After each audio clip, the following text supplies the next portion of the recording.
Hello everyone, my name is Rilwan Bello and I would like to share a solution that I designed or that I conceptualized, and then this is supposed to help deal with agriculture in Nigeria or in any developing country to on a grand scale. It will also help to tackle employment and food production in a certain region.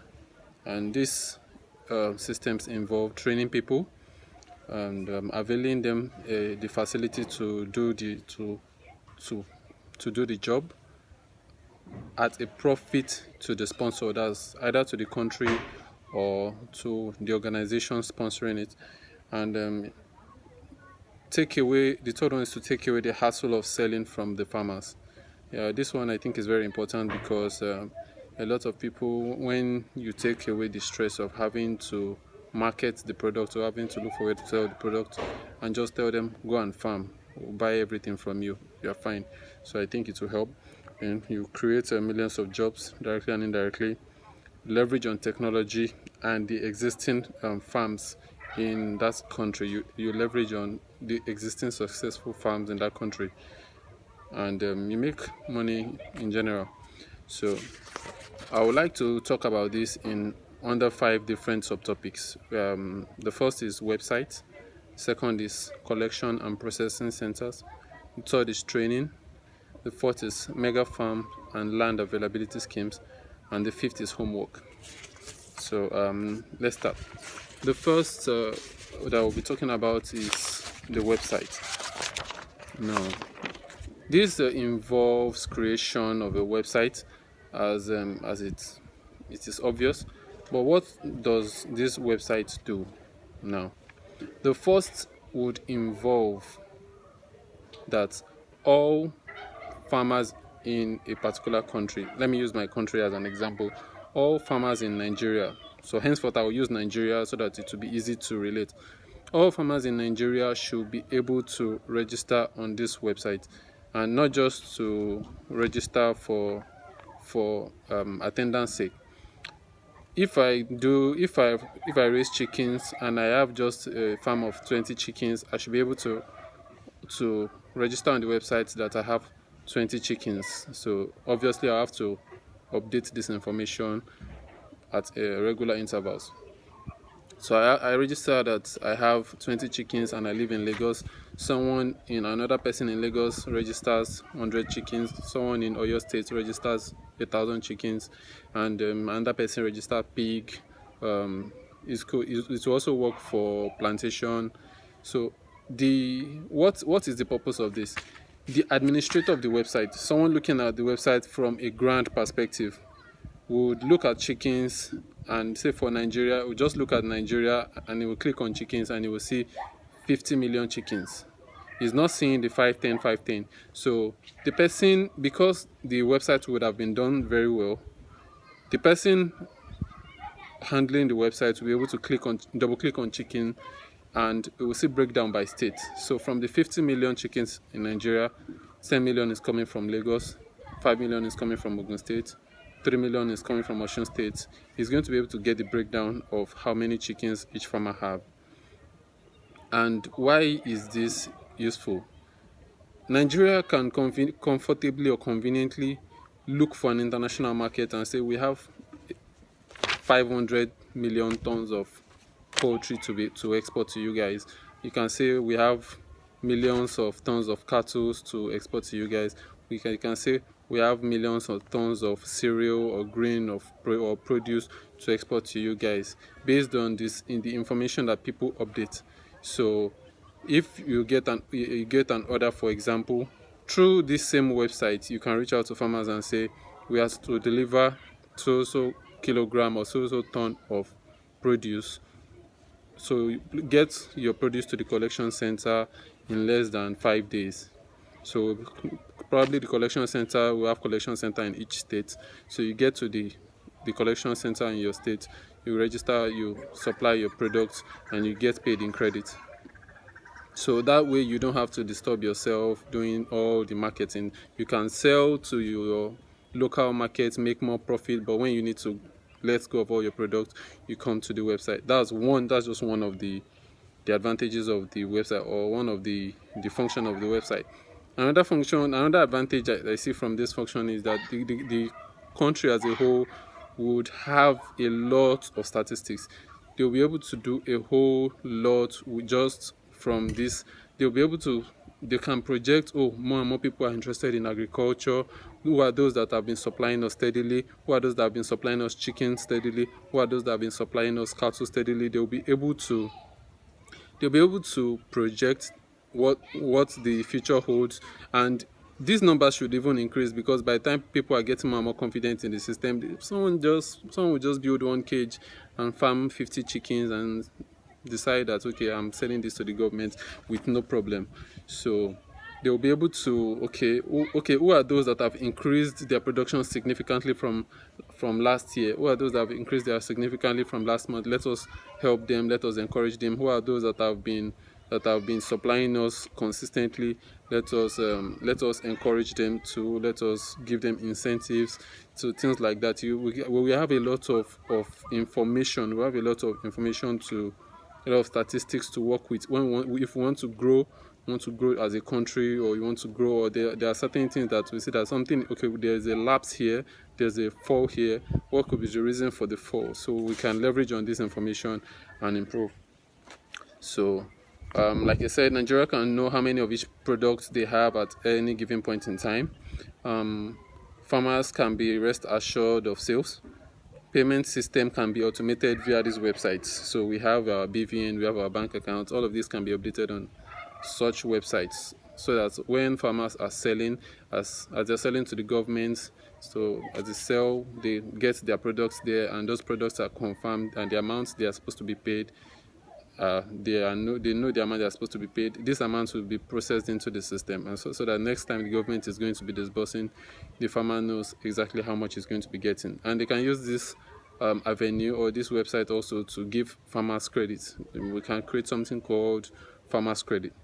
They can use this credit to buy things they need, fertilizers like seed, like feed for those that rear animals. So from accredited or approved centers, you can get some of the things you need. So these are some of the ways the government can encourage people. Instead of giving them money, you can just give them credit. So so that's it about the website. And there are certain people that definitely would register on the website. The first is prospective farmers for training. So I'm going to be talking about training later on. I'm going to be talking about what I call processing centers. I'm going to be talking about the mega farm. So prospective farmers for training. Under that, we have unemployed youths, we have NYC core members, and a lot of other people that just feel like, you know what, I want to undergo this training. So they will be eligible to register for such training on the website. And I'll be talking about this in the training section, but as soon as they are done with the training, they should be able to register, or they should be able to apply to work on the mega farm if there is room, or they should have, basically they should just have their information. Whatever they graduated with, whatever score they have at the end of the training should be on the website. How many months of training they had, if they requested for extra training, and all of that should be on the website. The reason for this is so that even if the government cannot absorb everybody, external investors can go to the website and say, oh, I like this guy is good, this guy has so much training, this guy has so much knowledge in this particular aspect of the training, and this is what I want to do. Okay, I want to do piggery, I want to go into piggery and production of pork and things like that, and this guy has a very high rating in pork, this guy has extended training.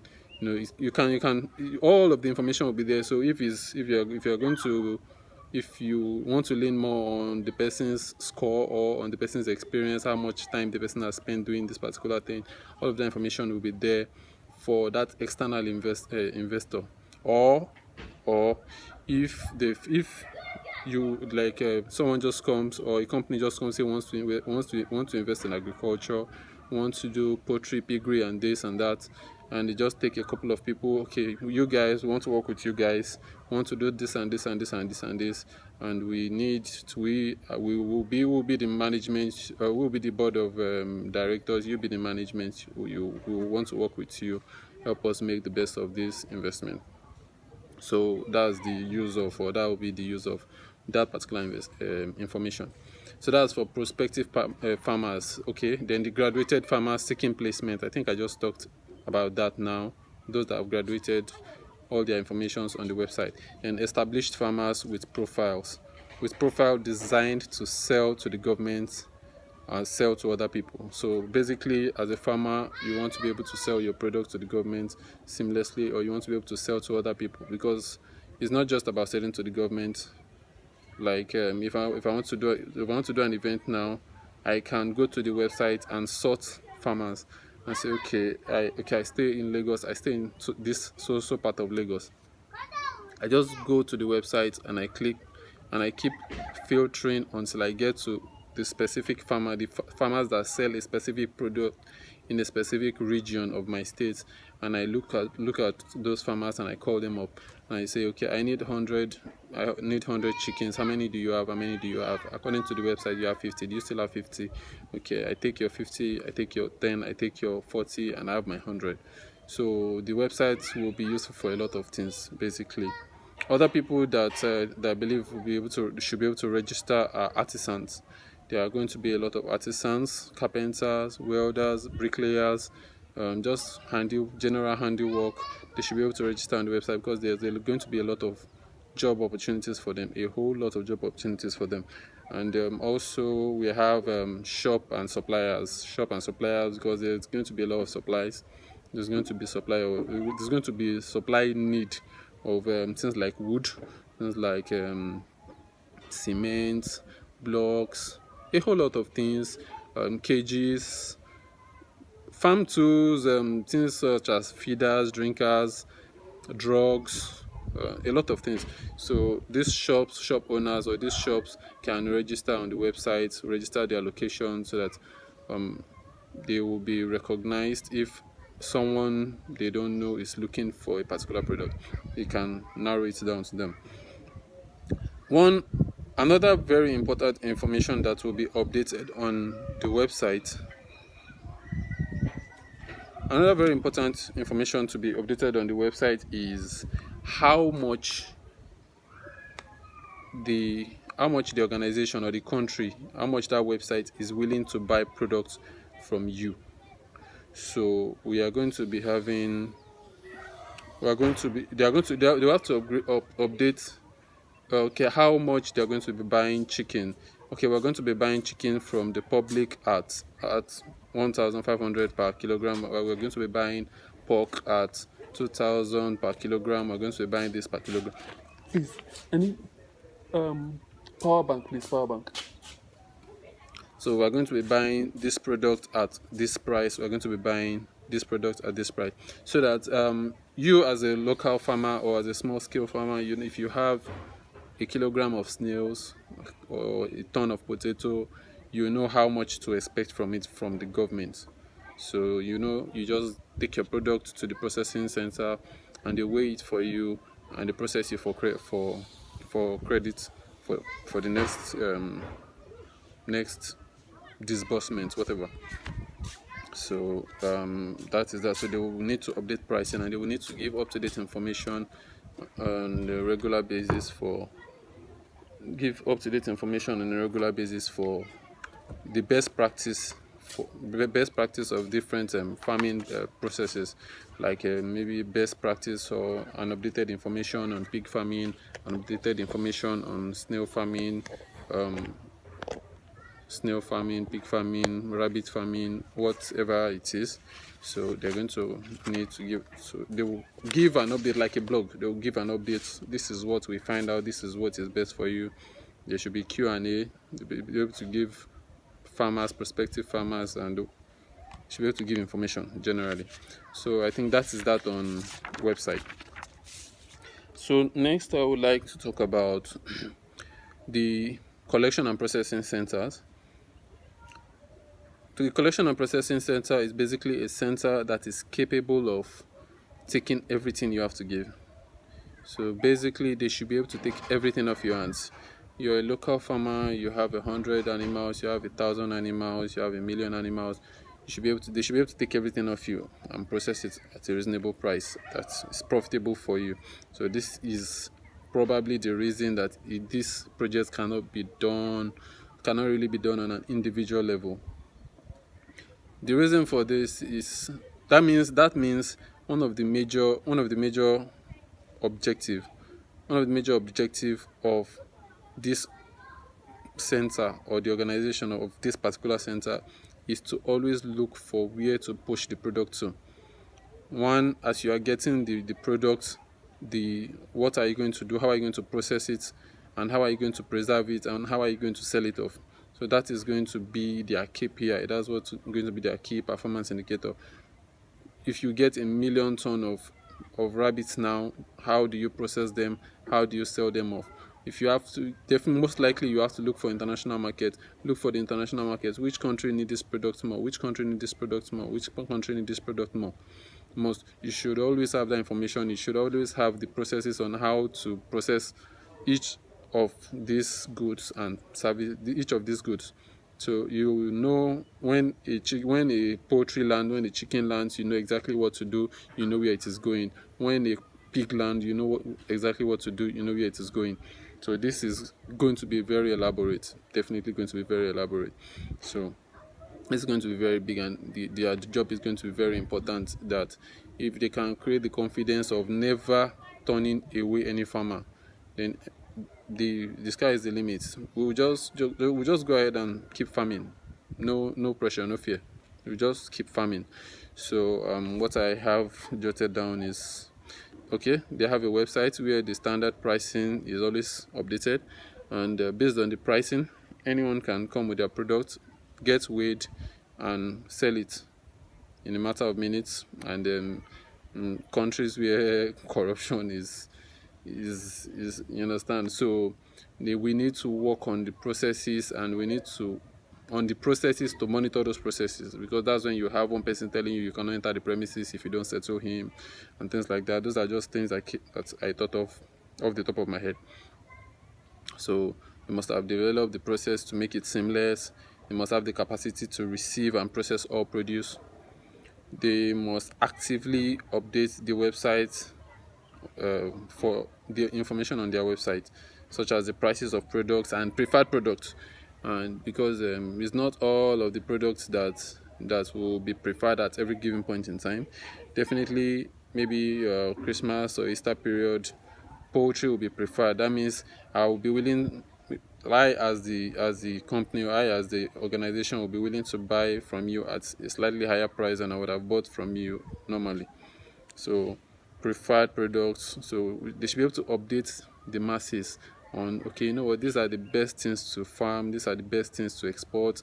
Just go and run with this, go and produce this. You will sell at good profit. So definitely they're going to be having a lot of staff, a lot of processing staff. There's going to be a lot of work to be done, but basically that's what the collection and the processing center should do. So third, I want to talk about the mega farm and the land availability scheme.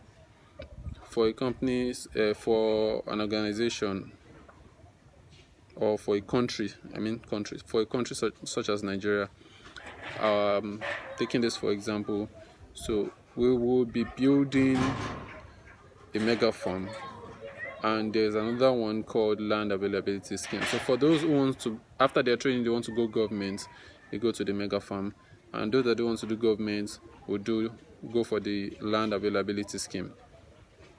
Let me explain the mega farm. So the mega farm is simply a government-owned farm that actually makes profit, because for Nigeria, for example, most of the funds that leave the government is a sunk cost. There's nothing profitable. There's almost nothing profitable that they do. They just only from FI, the revenue generation. Those are the only people that make, basically the only people that make profit for the country. So it should be done in a profitable manner. Now, both the mega farm and the land availability, they should be secured and properly segmented per produce. So they should be segmented. This area is for this product, and this area is for this animal, and this area is for this crop. So probably segmented. Before I go into some of the requirements or some of the things that the mega farm will need, let me explain how the mega farm I think it should look like. A mega farm should be designed per lot. There's a lot. A lot is not fixed in size. A lot is a particular set of equipment, or a particular set of farm infrastructure that is capable of making, for example, 10 million naira per annum. And it's going to be definitely in a cluster of other lots. And so as the government, I am giving you what you need, or I'm giving an individual a farm lot. I'm availing them a farm lot that is capable of making them 10 million naira per annum, and I'll be requiring them to remit 2 million naira per annum. So if you make 3 million, that's your business. If you make 5 million, that's your business. If you make 10 million, that's your business. If you make more, that's your business. And I believe that people would key into this, because they know that if they manage the farm properly, they will make money. And as long as they remit their money, their 2 million naira to the government, whatever is left should be theirs. Ideally, whatever is left should be theirs. So I think this is something that people would be willing to maximize the opportunity. And I imagine that it will be designed in such a way that would trade in farm credit all through the year, and only what is left after your 2 million has been remitted is available for you to convert to cash as the farm lot manager or the lot manager. But the thing is, that lot is going to be in a cluster, so there's going to be a cluster head. So you're going to be trading, you're going to be doing a lot of things with the cluster head. So the cluster head kind of supervises each lot. So if for example you have a million lots all across the country, you have a million lots, that means you have 1 million people in employment already. So the work required for you to make 10 million a year, you can't do it alone. You need to employ people. So you employ maybe 4 or 5 people on average. That means you have 6 person working per lot minimum, and you have a million. That's 6 million people in employment already. Before you now start talking about the artisans, the shop owners, the people, everyone that is going to be connected to that process alone. So the employment opportunity is not something that is debatable. So that is that. And if everyone is remitting 2 million per annum, as they should, for a million people, I don't know, that's about 2 trillion, right? That should be about 2 trillion. 2 million naira for a million people. That should be 2 trillion naira for the country. So and I know that people are willing to work as long as there's personal money going into their pockets. So take the cluster head, for example. If the cluster head has a cluster of a thousand lots, and he's supposed to make 2 million from each of these, and which maybe he's supposed to make 2 billion at the end of the day, and he has a take-home year-end bonus linked to this 2 billion of maybe 5%, which is a whole lot of money. He is going to be very, very, very, very, very particular about the job. He's going to take the job very, very seriously. So that's what I believe. So that's for the mega farm. So definitely there are going to be a lot of things that are going to be needed on the mega farm. Basic road and water and electricity. The road is not like a tarred road, just well-graded road for accessibility, because it's supposed to be a very big project. So the sector head is going to determine what he sees as an investment capable of churning out 10 million naira. So he's the one that is going to section the cluster into lots. He's going to section, he's going to, the facilities, the poultry facilities that will generate 10 million in a year. If it's a pig, the pig style, or the pig houses that's going to generate 10 million in a year. So all of that is going to design, well, they should design, or maybe there's going to be a global design from the government that, okay, do it this way, do it this way, do it this way. If it's for cereal, then you need so much hectares of land, but if it's for animal, you don't need so much, this is so much that you need, and all of that. So there should be machineries, tractors, harvesters, all these heavy machineries that they need, because it's going to be in a cluster. So definitely someone is always going to need those machines. So it's not like it's going to go to waste. So those machines will be designed in such a way that it will be leased for every farmer that needs it is going to lease it. What else? There's going to be shops all around for things like seed, feed, fertilizers, and they should be at premium standard available to farmers at the subsidized rate, obviously. Farmhouses where they can camp, not expensive like expensive city houses, but where they can camp, where they can stay for the process, or for the period where they are doing their business. So, and gradually, I even believe that civilization, even if it's a very remote area, civilization will come there due to the presence of that mega farm. So there are going to be houses coming, people coming to build houses, and hostels in quotes, and there should be easy transportation of people and produce from the mega farms. All produce should go to the collection and processing center. Then the database, there should be a database of workers and artisans. I think I mentioned that earlier, so that if you are going to create something, if you are going to build something, you can go to I don't think I mentioned it. You can go to the database and you can sort based on the number of jobs they've done, the ratings of the jobs they've done, or even if it's just because of their location, you can sort and select whoever you want. So I think this is as much as I've gone for the farm. And for the land availability scheme, is basically the mega farm is for the government. Land availability is basically the government allocating land for private investors to say, take, you can farm. So there's not going to be much done on it, but it should have been cleared, just basically cleared, and the machineries would be around. So even the mega farm and the lands available can be in the same vicinity, because so that the same machinery that you hire, those people can hire. It's just that a lot of money wouldn't have been sunk into those bare lands. So that is it, basically. Now, would like to talk about, I have just training and homework to go. So for the training, I imagine that the training should be in 3 major parts. That's the farming practice, that's the farm itself, the poultry, piggery, fishery, cashew, rice, whatever, the farm itself. Then the practical aspects after the theory has been taught, that's the second part. Then the business part of it, the project management, your economics, your finance, your basic business management courses.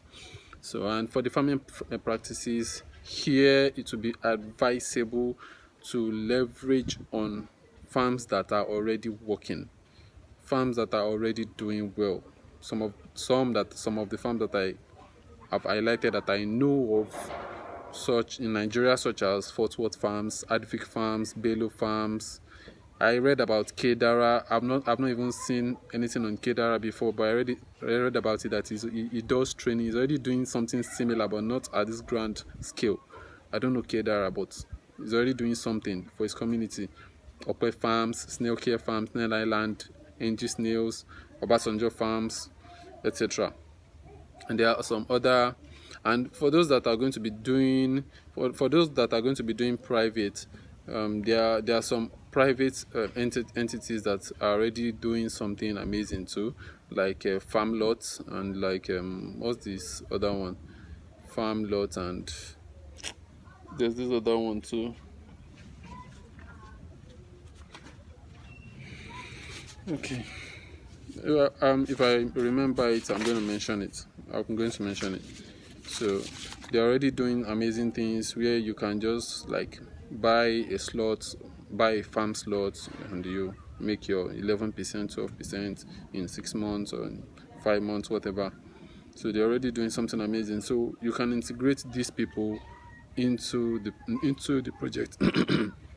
So if it's not going to be a government, if you're not going government and you want to go this route, you'll be able to go through these people. You can make them official, so you can go through them and you can do whatever you want to do.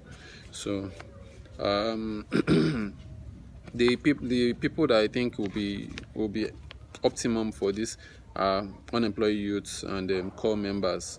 Then all other people can join, but these are the first two people because people are graduating, they are going through the NYSC, and at the end of the day, they are not getting any job, they are not getting anything. So, and I think it would be ideal to start with NYC or to start with core members, then integrating to other unemployed youth.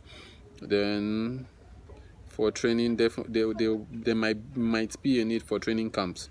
There might be a need for training camps, except these trainings are going to be done in major cities where people have to find their ways. So they just find their way and they'll undergo the classroom aspects of the farming practices and the business aspect. While practical, they will now have to go look for a thriving farm, such as the ones I've mentioned, like Fosworth Farms, Advic, and Co-op Farm.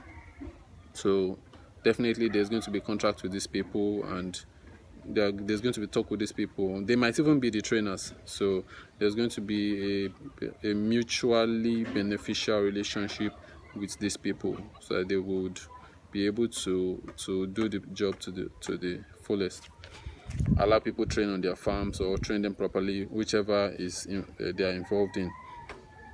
So the training, I believe, should also involve a combination of short-term and long-term produce. Like for every, like there might be different courses if they are not able to take everything out at a go, because there are a lot of things. So you can take some short courses and pair them up with some long courses. For example, you can do poultry and do it with a perennial crop, or do poultry and you can do a poultry, maybe layers, they give you eggs monthly, pair it with something that will yield in the next 4 or 5 months, like fishery. You buy your juvenile or your fingerling, so you pair them up and you mandate that there's a perennial crop, something like a cocoa or a coffee that they plant. So that's ultimately the proceed from cocoa coffee is not for them. They're just doing it for the benefit of the country. So while they benefit from the fishery and the poultry, so just they bring everything together like that and they teach. So yeah, I think that's about it for the training. So you can train as you can. After your training, you can go government or you go private. I think I've mentioned that a couple of times. It's beginning to get annoying. All right, so I guess that's it for the training. So I have a little homework for the government or whoever it is that is going to be handling this project, and if by any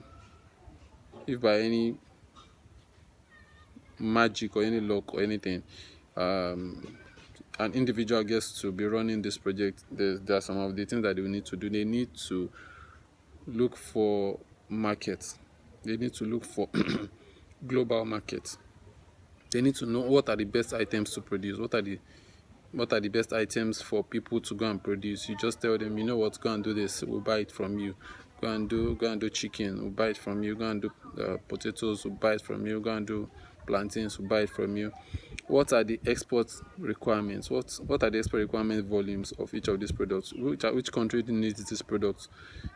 In what states are each of these produce best exported? So they need to know this in order for them to be able to develop their best practice, or for them to develop their... What I mean by that is, what do you need to do for fish to be able to sell it to anybody, or to be able to sell it to any country? Do you need to dry it? How do you need to dry it? How do you need to package it? What and what do you need to do to fish? That's for fish. What and what do you need to do to cereal for it to be exportable? That. What and what do you need to do for a pig for it to be exportable? Do you need to further process before you can sell it out? Those are the questions that I'm asking. So, which of this produce can be easily processed in your locality in Nigeria? So, instead of selling, you buy your pig, you slaughter and sell. What can you do to this pig? What and what can you do to further process it before selling? So that's that question. Then, which of these production chains can be easily tapped into by willing investors in your country? So instead of you to sell cassava, why not say, okay, cassava processing plant, if you want to process cassava to starch, the plant is say 20 million. People can afford 20 million to buy the plant and to process cassava to starch. So we now, or the organization or the country now, will just say, you know what, go and process your cassava to starch. We will sell starch for you on a global level. So I guess this is everything. My name is Rilwan Bello. I guess that's all I have to say. I hope this works. I hope someone picks up on this, and something that I think might happen, which I hope it doesn't, is one government official will see this and will go and remix it and call it his project and go and do something. At the end of the day, take money from the government, but whatever it is, either I'm involved or not, this is just what I have. This is a solution that I have that I hope comes to fruition in years to come. Thank you.